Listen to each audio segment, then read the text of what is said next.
How are we doing?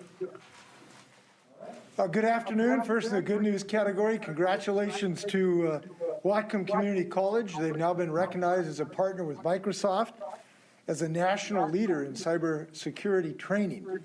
They're going to help train the new and existing faculty at 150 new community colleges, including Washington's 34 community and technical colleges. It's really an exciting continuation of our effort to give new career paths for Washingtonians. I was there the other day, and they're leading the charge nationally. Congratulations to Whatcom Community College. Congratulations to the Seattle Kraken for their first home ice win. The last time they beat the Montreal Canadiens was in 1917 when they won the Stanley Cup. We hope that portends a great season for the Kraken and all their fans who are now in the greenest, cleanest arena in the world, a net zero climate pledge arena. What a place, what a mission statement, what an accomplishment. We're pleased by reports out of Washington, D.C. about progress on the reconciliation bill, particularly the apparent agreement to commit over $500 billion in the fight against climate change. The scale of investment is necessary to defeat this monster, and we are appreciative of the efforts of all the members of Congress and the leadership of President Biden to see this through to the finish line. We hope it will get there as soon as possible. It is important that that get to the finish line and the reconciliation bill as well as the infrastructure bill. And again, thanks to our delegation working so diligently on this. On the vaccine front, I'm very, very pleased to report that almost 91% of employees of Washington State have verified that they are vaccinated. 30.2% of employees have received an accommodation. So combined, that means that more than 94% of state employees are complied with the requirements of the mandate. And that number will continue to go up as more employees become vaccinated. The good news is, based on available data, we lost only 2.9% of our employees. That's good news. The remaining 3.1% of employees are pending action, which includes being in the process of being fully vaccinated, or they're pending retirement or pending accommodations. So obviously not all those employees will be separated. Many of them are getting their vaccinations, finishing their second dose. So I'm confident our compliance numbers will only go up. Those numbers will be updated for you by the Office of Financial Management, and we are expecting to see more individuals choosing to continue their careers for Washington State. Good news on the vaccination front for our children. We are expecting FDA's final approval of the Pfizer COVID vaccine for 5 to 11-year-olds in the next week. More than 300,000 children's doses are on their way to the state, and I know many families can't wait to avail themselves of this safe and effective vaccine. The State Department of Health is working with schools and healthcare providers in preparation for their approval, and with our continuing efforts to see to it that adults are vaccinated as well in the state. Now, the reason for that should be clear. While COVID cases and hospitalizations have declined over the last couple of months, they still remain very high. And unfortunately, in the recent week or two, we've experienced a plateauing of the numbers rather than a decline. This is very worrisome. We still have an average of more than 2,000 cases a day, and we know many are suffering due to this pandemic, including those who now are still in a waiting line to get elective surgery, because our hospitals remain stressed with high occupancy rate as much as 90%. Most systems are just now getting back to trying to do elective surgery. And if these numbers would go back and go up, or continue even up, besides the inevitable death and disability of COVID, we would continue to see people unable to get elective surgery, unable to get cardiac surgery and cancer surgery and hip joints and the like. So we still have an extremely dangerous pandemic on our hands, and we've got to treat it with that sincerity or that seriousness. I think when I think about this, we really have reached a fork in the road for our state. Or are we going to accept COVID, allow it to continue to run wild? Or are we going to continue to fight it? And that's a definite decision for the state of Washington. Every day, I believe we should fight it. We should not surrender to it. We should continue our efforts to utilize this life-saving vaccine. We know we have the tools to beat this virus, and we ought to use them. So we're going to continue to be focused on this, of increasing vaccination, as really the only way out of this pandemic. And I'm glad we made real progress. And I could not be more delighted in the progress we've made with public employees becoming vaccinated, with now children have increasing access to this vaccine. We ought to be able to get on top of this virus. On the climate change front, another serious problem we face. I will be representing the state of Washington in Glasgow, Scotland next week at the group informally known as COP26. This is the most recent meeting of the international community to face this international threat. I think that I don't think it's any hyperbole to say that the fate of our species will be decided in the next several years. And this is a major effort by the world community to respond to it. That's why I'm going. I will be leading a coalition of governors and mayors from around the world in an effort to jointly respond to this with our own action. Governors and mayors around the world do not believe we should rely just on our federal governments. So in addition to the federal government, I will be leading a meeting, I think it's on November 7th, and discussions with my colleagues from around the world about our efforts and our commitment to one another and our children to fight this battle. So whatever Congress produces, and it looks like they are going to produce a good package, we know that there is still going to be more work to be done to really do what is necessary to meet these goals. And we know it is not only our moral obligation, it remains a continued tremendous economic opportunity for our state. In the last couple of weeks, I've gone to people doing work building the first commercial all-electric airplane in Arlington, a leading battery manufacturer that could increase capacity using silicon anodes in Maltby, increase it by 50%, a company that's installing a giant fuel cell distribution or power system on one of the largest trucks in the world that's mining rare metals that are necessary for our products, and opened the first electric bus manufacturer in Ferndale. We are on a roll in creation of jobs in our state, and I will be working with my colleagues in Glasgow in the next 2 weeks to join them in their efforts in this regard. So we're going to look forward to that meeting. We know what is at stake. We've seen the fires. We've seen the death to shellfish. We see our western cedars right now turning brown. When you see a brown cedar tree, it's kind of a wake-up call that we need to act against climate change. So I'll look forward to that meeting in a couple weeks. I spoke to Kim Wyman on Tuesday and congratulated her on her appointment to the Department of Homeland Security Election Security Office. She's a great fit to lead this effort. Congratulations to the Biden administration to recognizing how she could help the nation. I will appoint her replacement in the coming weeks.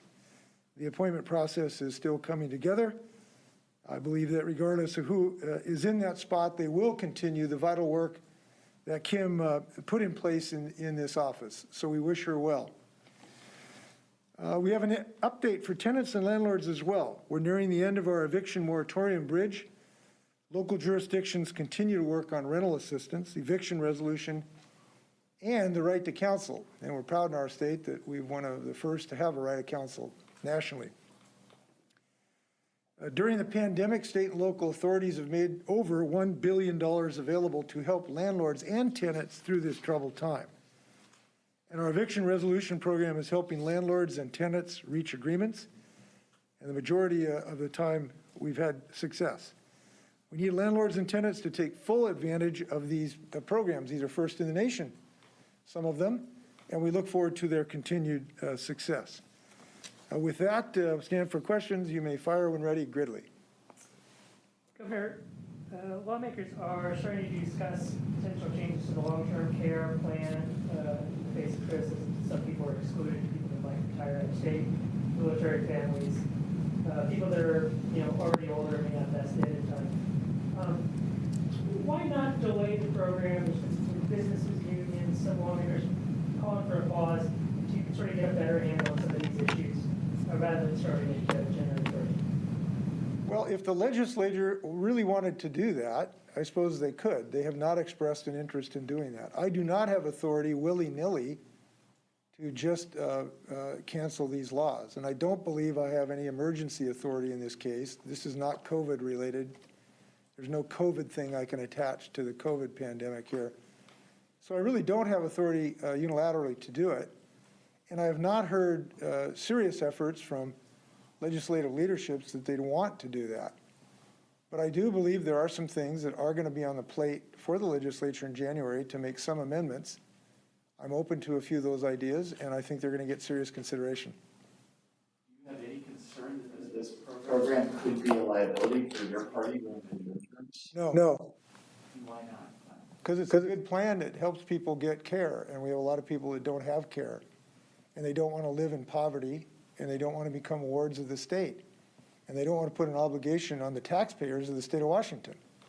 And if we don't have a plan for long-term care, that's what happens. Then the taxpayers have to pay for their care.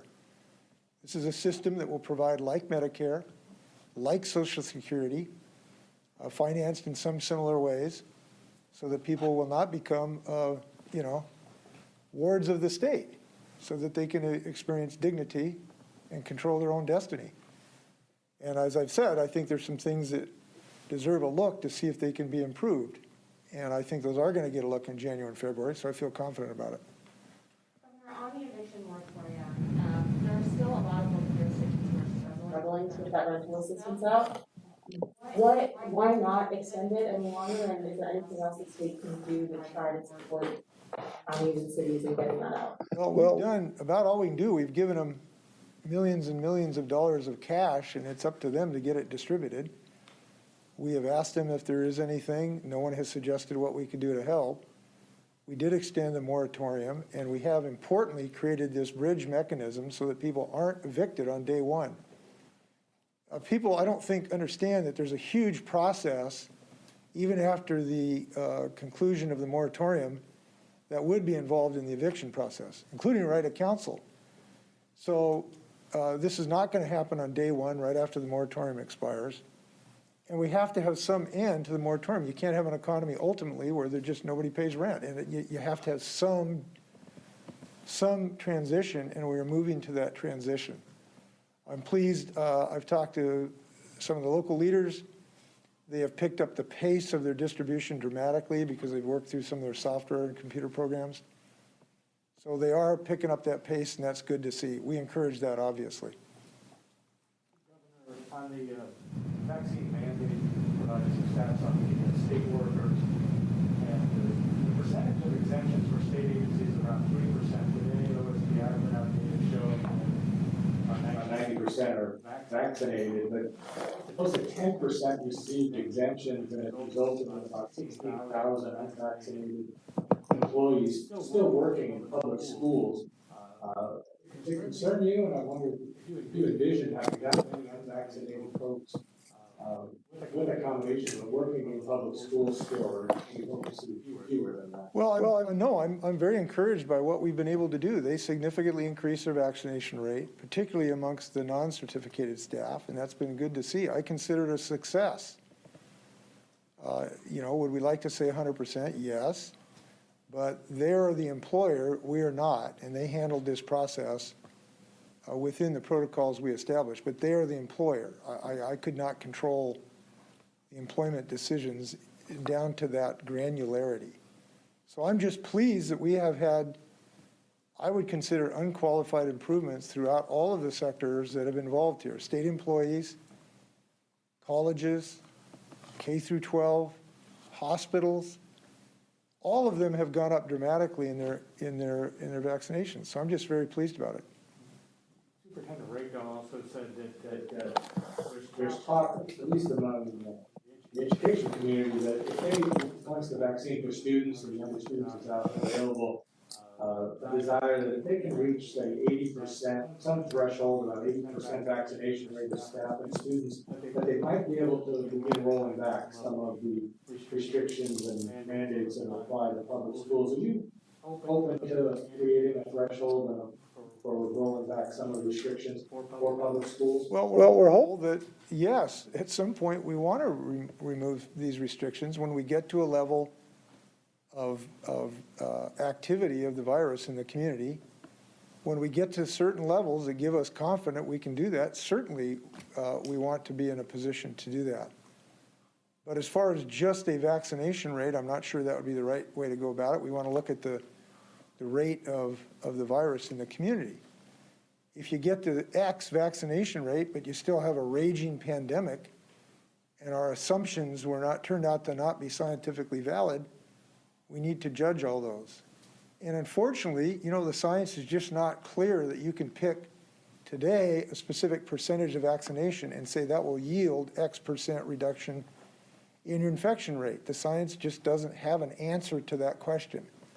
If it did, perhaps we could today make some decisions in that regard, but it doesn't. So we have to look at it on a daily basis and see what we're achieving to keep our kids safe. And by the way, not just our kids. This child vaccination issue is certainly about the most beautiful Washingtonians, which is our children and grandchildren. But it also has an impact protecting their parents and their uncles and their neighbors. Because one of the goals of vaccination for children is it reduces the infection and the ability of the child to go home and infect their grandparent and end up with their grandparent losing their life. So we all have a stake in this childhood vaccination issue, even if you are not in school, even if your kids or grandkids are not in school. We all have a stake in this. Can I ask you about Kind of following up on that, is there an end game as far as a vaccination rate, hospitalization rate, death rate? Is there at least a time when you believe this will all be said and done and we just have to live with COVID? And if that date comes, can these workers get their jobs back if they're available? Well, these workers are eligible to reapply for work today. They just need to comply with the work rules, including the safety rules. Police have to put on a vest. They have to agree to put on a vest. State employees have to get a vaccination. So yes, they can apply today. All they have to do is be in compliance with our rules. There's no limitation on that. As far as yes, clearly there is a situation where we want to end some of the changes we've experienced in our life, including masking. And I hope that we will get to a point to do that. I believe that we will get to a point to do that. I'd like to make it as soon as possible. And the way to do that is to get as many people vaccinated as possible, and that's what we're doing. So I would say I'm doing the work to try to accelerate that happy day when we get to that point. But when you get to that Point. These people who refuse to get vaccinated, can they get their jobs back without being vaccinated? If we removed the vaccine mandate at some happy day in the future where the virus disappeared because of physiological reasons or epidemiological reasons, that's a possibility. Yes, that's a possibility, but I can't tell you for sure that'll be the case because we can't know the course of the pandemic. But today, they're eligible to reapply if they will simply comply with the existing rules. But is there a possibility that The virus will never go away. Of course. Of course. Well, I think I've answered this now about 7,000 times, and I'm happy to continue to answer it. I do not have a crystal ball, and nor does any scientist in the world today, to predict the course of this virus. Science is not at a level. We are hopeful that more people will get vaccinated and we will not experience a sixth wave. But today, I am very concerned about experiencing a sixth wave this winter as people are coming indoors. They're becoming more exposed to transmission as they come closer indoors. We are concerned at the moment that we may be in that situation right now because I've indicated what was declining is now a plateau. So we could be seeing the start of another wave today. Do we know that for sure? We don't know that for sure, but we're concerned about it. So to ask me to predict what's going to happen 12 months from now is a fool's errand. Nobody can do that on the planet Earth today. Governor, Drew, did you go ahead, I did, Governor, the Republican Party has asked for you to replace the Secretary of State with a Republican. Is there any chance of that happening, and who are you looking at as a potential replacement? Well, we haven't ruled anything in or anything out. But I do disagree with the Republican Party where they think that somehow the Republican Party owns a particular office. Look, the Democrats have done pretty well in the governor's office for decades, but the Democratic Party does not own the governor's office. The Republicans have done well in the Secretary of State's office, but the Republicans do not own the Secretary of State's office. Nobody owns these offices. That's why John Spellman, when Democrat Henry Jackson lost his life, replaced him with a very respected Republican, Dan Evans, who went on to the U.S. Senate. That's been the history in our state. So I disagree with them that somehow that they own that particular office. Can you speak to the K-12, the idea of a K-12 mandate, especially with the authorization coming up, and also the Biden rule for private businesses? Are you still thinking about taking away the testing option? So we have not made any decision on either one of those issues. And I would think at some point each would have due consideration. We have no imminent decisions on either one. We will be looking at the OSHA rule very closely when it is issued to see how it meshes with our state vaccine mandates. Giving consideration to making sure it is in the same framework as our state mandate might make sense, but we've not made any decisions about that. On the school mandates, as you know, we have broad-scale school mandates for vaccinations. We have no imminent decision to change that, to add COVID to it, but I certainly cannot rule that out in any way in the right circumstances. And we will be really happy when our kids start to get vaccinated here next week. Governor, the Washington Parks Commission is not answering a lot of questions, or even very few questions about the vaccination of the director of One of the allegations included suggesting that the cops was going outside the process of contracting. These are taxpayer dollars. Commissioners are not answering questions whether they reviewed these contracts or canceled them. This is a voluntary board of members appointed by the governor. They don't appear to have accountability to anybody higher than them. Do you have faith in your commissioners? I know you appointed Mike Latimer, maybe Bay and Perez and Brown as well. And what can your office do to get some answers on it? Well, if you have answers you think that should be available or not, I'd certainly encourage them to get the answers for you and the public. And if you'll share things that you think have not been answered, please let us know. We'd like to have legitimate questions answered, obviously. Now, this is a dynamic we see a lot in Washington, that we have a distributed governance system where I don't control this group, like Fish and Wildlife. I don't control that group either. So I have a diminished ability to affect that. But if you think there's answers should be given, please let us know. I'll endeavor to get them answered. Yeah, we'd like to know if they've reviewed the contracts in question and whether they've canceled all of them or decided to keep some of them. I think that's a fair question, and I will try to encourage them to get it to you. Let's go to the media on phone. Up first, we'll go with Martin Bilbao from the Olympian. Go ahead, Martin. Hello. I wanted to ask, what criteria are you using to select a new Secretary of State? I know you said you won't necessarily select another Republican, but I was just wondering what kind of qualities you are looking for in a Secretary of State. All of them, to quote Sarah Palin. Look, all of the qualities you look for in an appointed position are important in this. I won't give you a detailed assessment. I will mention that I think that this is we need to look at this from a national security lens.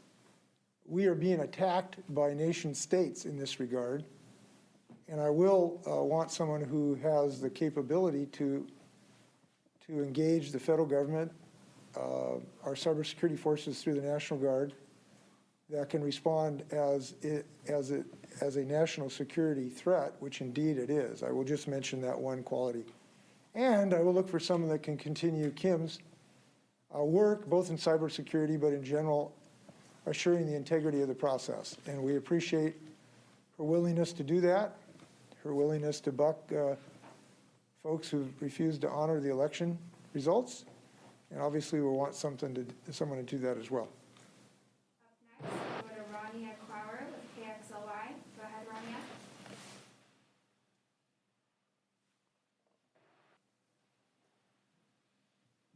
Rania, are you there? Okay. We will try Nicole Jennings with Cairo Radio. Go ahead, Nicole. Good afternoon, Governor. You just said that we are possibly on the cusp of a sixth wave. Cities like New York and Los Angeles and several countries in Europe, as well as our own King County, have implemented vaccine mandates in restaurants and indoor entertainment venues and museums. Why has the state of Washington not done this if things are getting dire again? And at what point would we choose to do that? Yeah, let me, if I can, I'm not describing, the situation has been dire for months. What I've suggested, though, we are at a plateau instead of declining, and that does cause us serious concern. That's how I would characterize the situation we're in. We have included a requirement for vaccinations in a variety of events. As you know, we did that a couple weeks ago. We've not added them to restaurant activity at the date because we don't think at the moment that makes sense for the state of Washington. But we're looking at the experience of King County to see if it's positive. And we'll continue to monitor that situation. Up next, we'll go to Joey Thompson with Puget Sound Business Journal. Go ahead, Joey. Hi, Governor. Just wondering if you had any update on when the state might roll out the Excelsior Pass. You announced a few weeks back working on to adopt New York State's program for vaccine verification. And then, a lot of business owners and employers are looking at your vaccine mandate, and we're looking to see how many folks would leave. What message do you have to them as they prepare to mold those similar mandates for their own companies, and waiting for your expansion on what President Biden might roll out? Well, I would simply look at our success, which was dramatic in increasing the vaccination rates of our employees. It was dramatic. We may have started around 50%. Now we're over 90%. That is a dramatic improvement. It means lives saved. And if we could replicate that in many more industries, we're going to be in much better shape against this pandemic. And we need to be in much better shape in this pandemic. People need to understand, if we just continue what we're doing, this pandemic is just going to continue to eat us alive. We have to improve our vaccination rate. When I say these numbers are plateauing, that means more people are dying every week. And that means we have to continue our masking protocols and everything else that we're doing. So we have to move the needle to get on top of this pandemic. So what I would say is, as an employer, tens of thousands of people, it works. People respond. And a lot of these folks just need a little nudge, or they need a little way to get them to really seriously to think about the issue, and they get vaccinated by the thousands. So I would heartily suggest it to other employers. Obviously, they need to think about operational issues, about how to verify vaccination rates and the like, but we have found a way to do this and have good services for people in the state of Washington. I think Lacey wanted to jump in on that, Governor. Well, Lacey, another question you asked about. Yes, I can jump in here. Passes, yes. Lacey Fehrenbach, Deputy Secretary of COVID-19 Response. Just a point of clarification. I don't think in Washington State we're planning to adopt Excelsior Pass. We are working with a number of states, including California, Oregon, and New York, on a QR code that can be used as vaccine verification. So want to note that we want this to be something easy and accessible for Washingtonians, and we expect to have more to share about this very soon. We are going as quickly as we can to get that code written and tested and soft launched. But hoping to have more to share about that soon. In the meantime, there are multiple ways for businesses and individuals to verify vaccine. Those include your CDC card, a photo of your card, your digital certificate from MyIR, electronic health record, or other documentation from your healthcare provider. Thanks, Lacey. Thanks for your leadership. Okay, we will go back to try Rania one more time with KXLY. Go ahead, Rania.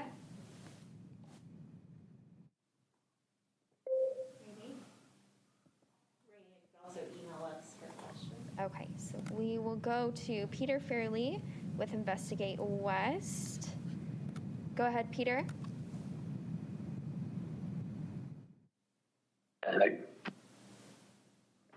Sorry, greetings, Governor. Hi. Thanks for being available. British Columbia just issued an update to their climate plan that calls for, among others, continued development of natural gas resources. And I wondered what your thoughts were on the sustainability of that, and you know, whether Washington is dependent on those supplies. So I have not seen what you're referring to, so I won't give you any specific comment. But in general, we are in a position where increased reliance on fossil fuels of any type is a very questionable position right now. The numbers are just too demanding to reduce our fossil fuel and our carbon emissions. So increasing infrastructure that goes in that direction really is a dangerous decision. But I can't talk about exactly what you're referring to because I don't know what you're referring to. We will have measures before the legislature, and I forgot to mention this in my comments. I will be proposing the legislature additional measures to reduce our carbon footprint. Even with our best in the nation laws, we do not have enough on the books today, even including what the federal government is about to do, to meet our carbon targets, to actually reduce carbon at the pace we need to decrease it. So I will be asking for additional measures of this next session of the legislature to restrain the use of fossil fuels, including natural gas in some circumstances. I think that is necessary, and the science makes that clear. So we've got more work to do in this regard. Remarks, Governor? No, we're coming up Thanksgiving. I will tell you that there's a lot to be thankful for, and right now, as governor of a great state, I want to be thankful for the thousands of people in public service in Washington who have become vaccinated. They not only have protected themselves, but they have protected the people we work for, and they have protected their co-workers. They have understood that it's not just about me, it's about we. And I'm thankful for what they've done and their continuous service in the state of Washington, because they are serving Washington, and I'm glad we're doing that. Thanks a million.